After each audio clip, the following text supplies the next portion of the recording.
নমস্কার, আমি রুবাই। আপনাদের সবাইকে স্বাগত জানাই আমাদের এই হোক না গল্প অল্প অল্প ইউটিউব চ্যানেলে।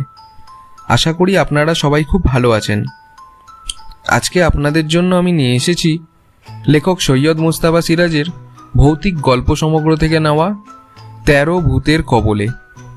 গল্প পাঠে ও অন্যান্য চরিত্রে থাকছি আমি রুবাই।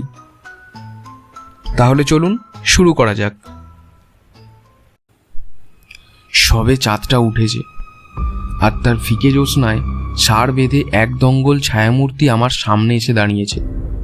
তাদের কালো মুখে সাদা দাঁতগুলি ঝিকমিক করছে। তারপর তারা এক পা করে এগিয়ে আসতে থাকলো। কেকড়াডিহির মাঠে অনেক বছর আগে এক সন্ধ্যাবেলায় এই ভয়ঙ্কর দৃশ্য মনে পড়লে এখনো আতঙ্কে আমার শরীর হিম হয়ে যায়। কথায় বলে ১২ ভূতের পাল্লায় পড়া, আমি পড়েছিলুম ১৩ ভূতের পাল্লায়। ছিপ ফেলে মাছ ধরার বাতিক তো কম দুঃখে ঘোচেনি, অমন দামি বিলিতি হুইল মুচড়ে ভেঙে ট্রেনের জানলা দিয়ে ছুঁড়ে ফেলেছিলুম। তারপর নাক কান ছুঁয়ে প্রতিজ্ঞা করেছিলুম আর কদাচ ছিপ হাতে করব না। সেই প্রতিজ্ঞা এখনও রেখেছি। উপরন্তু মাছ কেন, আমিষ খাওয়াই ছেড়ে দিয়েছি। তাই বেশ নিরাপদেই আছি বলতে গেলে। ব্যাপারটা বললে কেউ বিশ্বাস করবে না জানি, কিন্তু এতদিন পরে কাগজে পড়লুম কেকড়াডিহির কাছে সেই কাকমারি ঝিলে সরকার মৎস্য চাষ প্রকল্প শুরু করবেন। কাজেই আগাগোড়া ছাপার হরফে সবটাই বলে দেওয়া উচিত, লোকেরা যদি সাবধান হয়। কিন্তু মাছ খেকো বাঙালি পরলোকে গিয়েও মাছের জন্য ছোঁক করে। আমার কথা শুনবে কি কেউ? বছর ৫ আগের কথা। তখন আমার ছিপের নেশা ছিল প্রচণ্ড রকমের। আমাদের মফস্বল শহরটার আনাচে কানাচে এমন পুকুর বা জলা ছিল না যেখানে আমি ছিপ ফেলিনি। নেশা তুঙ্গে উঠলে তখন দূরে যাওয়া শুরু করেছিলাম। কোথায় কোন গ্রামে কার পুকুরে কিরকম মাছ আছে তককে থেকে খবর নিতুম, আর সেখানে গিয়ে হাজির হতুম। মাছ তো বাজারে পয়সা দিয়ে কেনা যায়, আবার জাল ফেলেও মাছ ধরতে অসুবিধে নেই, কিন্তু ছিপ ফেলে মাছ ধরার কোনো তুলনা হয় না। তার চেয়ে বড় কথা, মাছ ধরার চেয়ে মাছের আশায় জলের ধারে বসে থাকার মতো আনন্দ আর কিছুতে নেই। নিরিবিলি নিঝুম পরিবেশ, দামের ওপর এক ঠ্যাঙে সাদা বক বসে যেন ধ্যান করছে। মাছের প্রতীক্ষায় থেকে হঠাৎ কোনো তিতিবিরক্ত মাছরাঙা চ্যাঁ চেঁচিয়ে উঠেছে। জলের উপর তরতরিয়ে খেলে বেড়াচ্ছে জল মাকড়সার ঝাঁক। টুকটুকে লাল গঙ্গা ফড়িংটা ফাতনার উপর উড়ে উড়ে ছোঁ মারছে। তারপর ফাতনার কাছে জলের বুজকুড়ি ফুটছে। হ্যাঁ, চারে মাছ এসেছে। এত মোটা বুজকুড়ি যখন, তখন মাছটা হয়তো কিলো ১০ হবে। উত্তেজনায় রক্ত চনমন করছে। ঝুঁকে বসে ছিপটা শক্ত করে ধরেছি। ফাতনা নড়লেই মারবো এক জোরালো খ্যাঁচ। তারপর ঠিক এই মুহূর্তে বিদঘুটে ঘটনাটা ঘটতে শুরু করেছিল, কিন্তু তখনও কিছু টের পাইনি। তার আগের কথাটা বলেনি। শুনেছিলুম কেকড়াডিহির ওদিকে একটা ঝিল আছে, তার নাম কাকমারি ঝিল। কাকের কথাটা কেন আসছে জানতুম না, পরে অবশ্য জেনেছিলুম। তো সেই ঝিলে নাকি আদ্যিকালের বিশাল বিশাল সব মাছ আছে। ছিপ ফেললে তারা এসে টোপ ঠোকরায় বটে, কিন্তু আজ পর্যন্ত কেউ একটা মাছও গাঁটতে পারেনি বড়শিতে। সেই শুনে আমার জেদ চড়ে গিয়েছিল। আশ্বিনের এক দুপুরবেলা কেকড়াডিহি স্টেশনে ট্রেন থেকে নেমে পড়লুম। নেমে দেখি ছোট্ট একটা স্টেশন, খাঁ করছে চারদিক। স্টেশন মাস্টার বয়সে প্রবীণ আমাকে দেখে একটু হেসে বললেন, কাকমারির ঝিলে ছিপ ফেলতে এসেছেন বুঝি? যান, গিয়ে দেখুন যদি একটা গাঁথতে পারেন তবে। ওকে হঠাৎ চুপ করতে দেখে বললুম, তবে কি? উনি কেমন যেন গম্ভীর হয়ে বললেন, কিছু না, বলছিলাম কি একটু সাবধানে থাকবেন। কেন বলুন তো, ছিনতাইয়ের ভয় আছে নাকি? স্টেশন মাস্টার এবার কেমন যেন হাসলেন। না না, জঙ্গলে জলা জায়গা, ওখানে ছিনতাইবাজরা যাবে কি আশায়? কাক, বুঝলেন, কাকের বড় উপদ্রব ওখানে, সেজন্যই তো কাকমারি ঝিল নাম হয়েছে। মাছ মারবেন না কাক মারবেন, সেটাই প্রবলেম। যাকগে, এসেই পড়েছেন যখন, তখন আর দেরি করবেন না, সন্ধ্যার আগেই ফিরে আসুন ভালোই ভালোই। এইসব অদ্ভুত কথাবার্তা শুনে মাথা মুন্ডু কিছুই বুঝলাম না। ভদ্রলোক স্টেশন ঘরে ঢুকে গেছেন। চেঁচিয়ে জিজ্ঞেস করলুম, ঝিলটা কোন দিকে বলুন তো? জানালায় মুখ বাড়িয়ে বললেন, নাক বরাবর হেঁটে যান। আর একটা কথা, যদি মাছ গাঁথতে পারেন, আমার কিন্তু 1/3 পাওনা রইল। তারপর হে হে করে বিদঘুটে হাসতে লাগলেন। প্রতিশ্রুতি দিয়ে নাক বরাবর হাঁটতে থাকলুম। রাস্তা টাস্তা নেই, পোড়ো জমির ওপর ঘন ঘাস আর ঝোপঝাড় গজিয়ে রয়েছে। বেশ খানিকটা এগিয়ে ঝিলটা দেখা গেল। দারুণ সুন্দর পরিবেশ। জলজ গাছ আর দামে ঢাকা ঝিলটা আয়তনে প্রকাণ্ড বলা যায়। মস্ত বটগাছের তলায় মাছ ধরার ঘাটটা দেখে মনে আনন্দে নেমে উঠল। কিছুক্ষণের মধ্যে চার ছড়িয়ে টোপ গেঁথে ছিপ ফেলে আরাম করে ছায়ায় বসে পড়লুম। কিছুক্ষণ পরে ফাতনার কাছে বুজকুড়ি কাটতে দেখে ছিপ বাগিয়ে ধরেছি। তারপর ফাতনাটা নড়ে ওঠা মাত্র যেই খেঁচ মারতে গেছি, অমনি কা কা করে কোত্থেকে এক ঝাঁক কালো কুচকুচে কাক আমার মাথার ওপর কালো চাকার মতো পাক খেতে শুরু করেছে। তাদের বিকট চেঁচামেচিতে কান ঝালাপালা হয়ে যাচ্ছে। কাকের কথাটা পথে আস্তে আস্তে ভুলেই গিয়েছিলুম। ছিপ ছেড়ে দিয়ে প্রচণ্ড খাপ্পা হয়ে পড়লুম। তারপর ঢিল কুড়িয়ে কাকগুলোকে তাড়াবার চেষ্টা করলুম। এই করতে গিয়ে আমার টুপিটা পড়ে গেল। আমার মাথায় বিরাট টাক। ধরিবাজ কাকগুলো সেই টাক লক্ষ্য করে ঝাঁপিয়ে আসতে লাগলো। তখন মরিয়া হয়ে ছিপ তুলে বাঁই বাঁই করে ঘোরাতে শুরু করলাম। গাছের পাতায় শেষ পর্যন্ত মরশি আটকে গেল, কিন্তু এবার কাকগুলো জব্দ হয়ে সরে গেল। বটগাছটার মাথায় গিয়ে বসলো। আগে জানলে গোটা কত পটকা আনতুম সঙ্গে। কি আর করা যায়, অনেক কষ্টে পাতা থেকে বড়শি ছাড়িয়ে টোপ গেঁথে ঠিক জায়গায় ফেলে বসে রইলুম।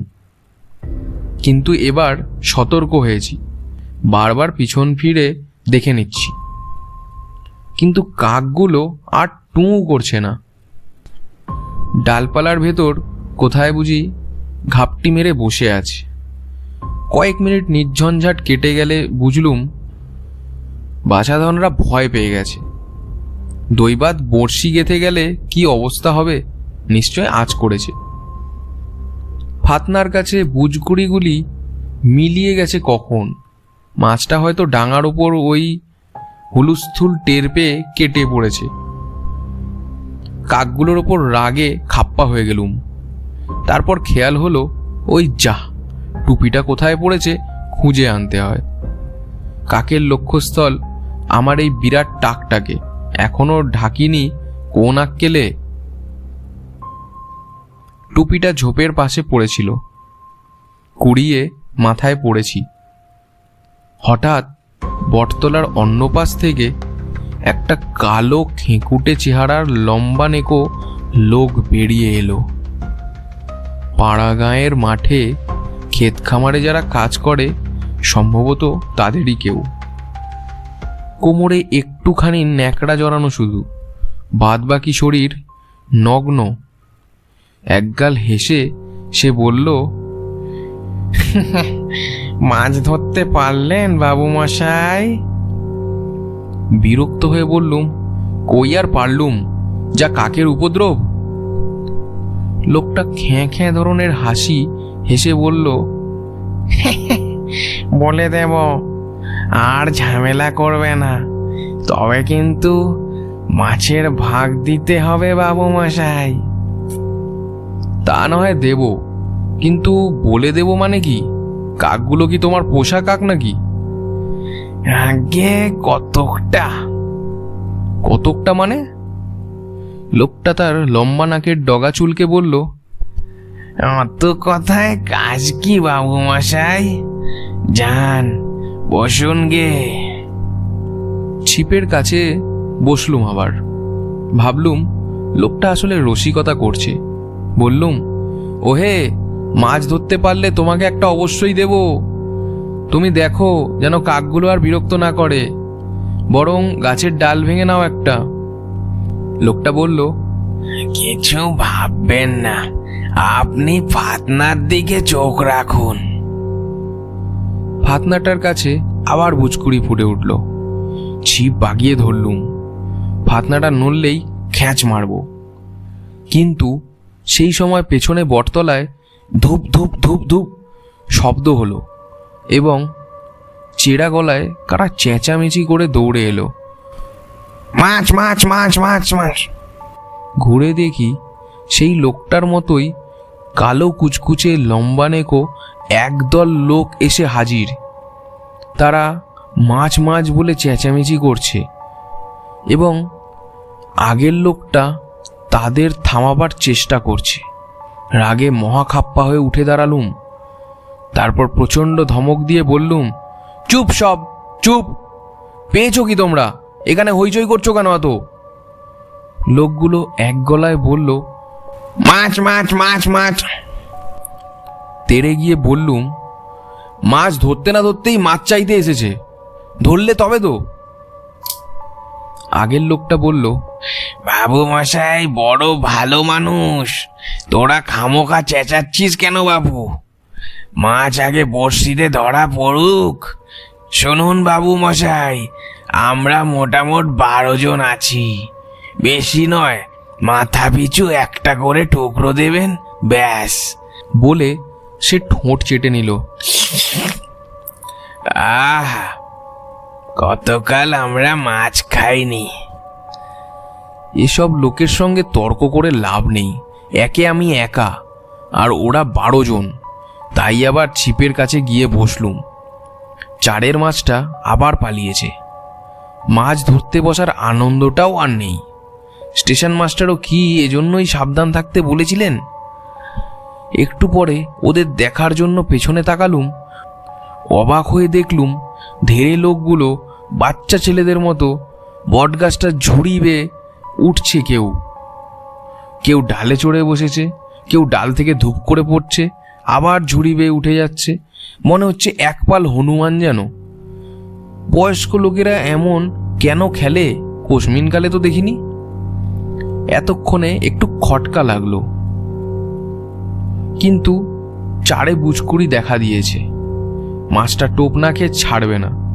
ফাতনার দিকে মন না দিয়ে তারা কি করছে তাই নিয়ে মাথা ঘামানো বৃথা। কিন্তু কিছুক্ষণ পরে পরে পেছনে তাকাতে অবশ্য ভুলিনি। লোকগুলো যেন আপন মনে খেলায় মেতে রয়েছে। ব্যাপারটা বোঝা যাচ্ছে না। ফাতনাটা একবার নড়ল মনে হলো, কিন্তু দোনামোনার জন্য খ্যাঁচ মারতে পারলুম না। দুপুর ঘনিয়ে বিকেল নামলো। বিকেলও ক্রমশ ফুরিয়ে যাচ্ছিল। আলো কমে এলো। পেছনে বটের ঝুড়ি এবং ডালপালায় লোকগুলো একই ভঙ্গিতে খেলায় মেতে আছে। তারপর ওদের কথা মনে থেকে ঝেঁটিয়ে ফেললুম। চুলোয় যাক ওরা, ছিপে মাছ ধরতে একাগ্রতা দরকার। মনে আশা জেগেছে, অনেক মাছ ঠিক সন্ধ্যার মুখে টোপ ধরে মক্ষম টান দেয়। এই মাছটাও তাই করবে। কিন্তু হাতের রেখা মুছে ফেলার মতো ধূসরতা ঘনিয়ে উঠল এবং ফাতনাটাও অস্পষ্ট হয়ে উঠল। তখন হতাশ হয়ে ছিপ গুটিয়ে ফেললুম। ঝিলের জলের ওপর কুয়াশার পর্দা ঝুলছে। শূন্য ঝোলা আর ছিপটা হাতে নিয়ে ক্লান্তভাবে পা বাড়ালুম। বটতলায় আবছা আঁধার জমেছে। পোকামাকড় ডাকতে শুরু করেছে। কিন্তু লোকগুলো কোথায় গেল? ভাবলুম মাছ গাঁথতে পারিনি লক্ষ্য করে ওরাও হতাশ হয়ে কেটে পড়েছে। একটু দূরে কেকড়াডিহি স্টেশনের সিগন্যাল বাতি জ্বলজ্বল করছিল। সন্ধ্যা 7টা নাগাদ আমার ফেরার ট্রেন। ধীরে সুস্থে হাঁটছিলুম। সবে চাঁদটা বেরিয়ে এসেছে, ফিকে জ্যোৎস্না ছড়াচ্ছে কেকড়াডিহির মাঠে। লোকগুলো এবং কাকগুলোর চেহারার মধ্যে কেমন যেন মিল আছে। ভাবতে ভাবতে খটকাটা বেড়ে গিয়েছিল। তারপর মনে হলো আমারই দেখারই ভুল। রোদ বৃষ্টি শীতে খেটে ওদের চেহারা অমন খেকুটে হয়ে গেছে। আর কাকের হামলাও কিছু অস্বাভাবিক ব্যাপার নয়। এদিকে মাছের ওপর গ্রামের লোকের অমন কাঙালপনা থাকতেই পারে। সব মাছ তো শহরে চালান যাচ্ছে আজকাল, কাজেই একটা অকারণ একটা স্বাভাবিক ব্যাপারকে রহস্যময় বলে ডাকছি। কিন্তু হঠাৎ দেখি সামনে এক দঙ্গল ছায়ামূর্তি ষাঁড় বেঁধে দাঁড়িয়ে আছে। থমকে দাঁড়ালুম। তাদের কালো মুখে সাদা দাঁত ঝিকমিক করছে। আতঙ্কে বোবা ধরা গলায় বলে উঠলুম, কি কি কি কি কি চাই তোমাদের? তখনকার মতো এক গলায় ওরা চেঁচিয়ে উঠল, মাছ মাছ মাছ মাছ। এতক্ষণে নাকি স্বরে মাছ উচ্চারণ শুনেই শরীর হিম হয়ে গেল। সঙ্গে সঙ্গে বুঝতে পারলুম ওরা কে। ঠক ঠক করে কাঁপতে কাঁপতে বললুম, মাছ তো পাইনি। একসঙ্গে বেটার ছেলেরা চেঁচিয়ে উঠল, মিছে কথা মিছে কথা মিছে কথা। কাকুতি মিনতি করে বললুম, বিশ্বাস করো মাছ পাইনি। একজন বলল, ওরে ওরে ঝোলাটা কেড়ে নে। তারপর দেখি ওরা এক পা করে আমার দিকে এগিয়ে আসছে। অমনি ঝোলাটা ছুঁড়ে ফেলে দিলুম। ওরা বিদ ঘুটে চেঁচামেচি করে ঝাঁপিয়ে পড়ল ঝোলাটার ওপর। আর সেই সুযোগে আমি দৌড় দিলুম। দৌড় দৌড় দৌড় একেবারে স্টেশনে পৌঁছে সোজা স্টেশন ঘরে ঢুকে পড়লুম। টেবিলের ওপরে রেলের লণ্ঠন জ্বলছে, কিন্তু স্টেশন মাস্টার কোথায় গেলেন? হাঁপাতে হাঁপাতে তাকে ডাকবো ভাবছি। কোনার অন্ধকার জায়গা থেকে তার সাড়া পেলুম, কি মশাই, মাছ পেলেন নাকি? বললুম, মাছ তো দূরের কথা, কাকমারির ঝিলে গিয়ে জোর বেঁচে গেছি। আপনি ঠিকই বলেছিলেন, কিন্তু আমার যে মাছের ভাগ চাই, কথা দিয়েছেন। বলে স্টেশন মাস্টার অন্ধকার থেকে বেরিয়ে এলেন। মুখে সেই অদ্ভুত হাসিটা। আমি মাছ খেতে ভালোবাসি, মাছ আমার চাই। শেষ বাক্যটি কি নাকি স্বরে উচ্চারণ করলেন। আর ঠিক সেই লম্বা নেগো আজব প্রাণীগুলোর মতোই ওর গায়ের রং, এবং উনি এক পা করে আমার দিকে এগোচ্ছেন দেখছি। এক লাফে বেরিয়ে যাব ভাবছি, হঠাৎ কেউ ঘরে ঢুকে হেঁড়ে গলায় গর্জন করলো, তবে রে বেটা মাছ খেকো, আবার তুমি আমার অফিসে ঢুকে বসে আছো। স্টেশন মাস্টার রূপী লোকটা অমনি জানলা গলিয়ে পালিয়ে গেল। আমি ফ্যাল ফ্যাল করে তাকিয়ে আছি। আসল স্টেশন মাস্টার, যার সঙ্গে তখন আলাপ হয়েছিল, হাসতে হাসতে বললেন, ভয় পাননি তো? এই অখাদ্য স্টেশনে মশাই এইসব ঝামেলা লেগেই আছে। দেশে মাছের বড্ড অকাল। যাকগে, বসুন, মুখ দেখেই বুঝেছি কি ঘটেছে। যাই হোক, সেই আমার ছিপে মাছ ধরার নেশা ঘুচে গেছে তো গেছে। আসার সময় ছিপটা ভেঙে ট্রেনের জানলা গলিয়ে ফেলে দিয়েছি। এখন বেশ শান্তিতেই আছি, নিরামিষ খাই দাই, ব্যাস। এতক্ষণ শুনছিলেন সৈয়দ মুস্তাফা সিরাজের লেখা 13 ভূতের কবলে। কেমন লাগলো গল্পটি? আপনাদের মতামত অবশ্যই জানাবেন ছোট্ট একটি কমেন্টের মাধ্যমে। ভালো লাগলে অবশ্যই লাইক, শেয়ার ও সাবস্ক্রাইব করতে ভুলবেন না। তাহলে আজকের মতো এটুকুই। দেখা হচ্ছে আবার নতুন একটি গল্প নিয়ে। ধন্যবাদ, ভালো থাকবেন।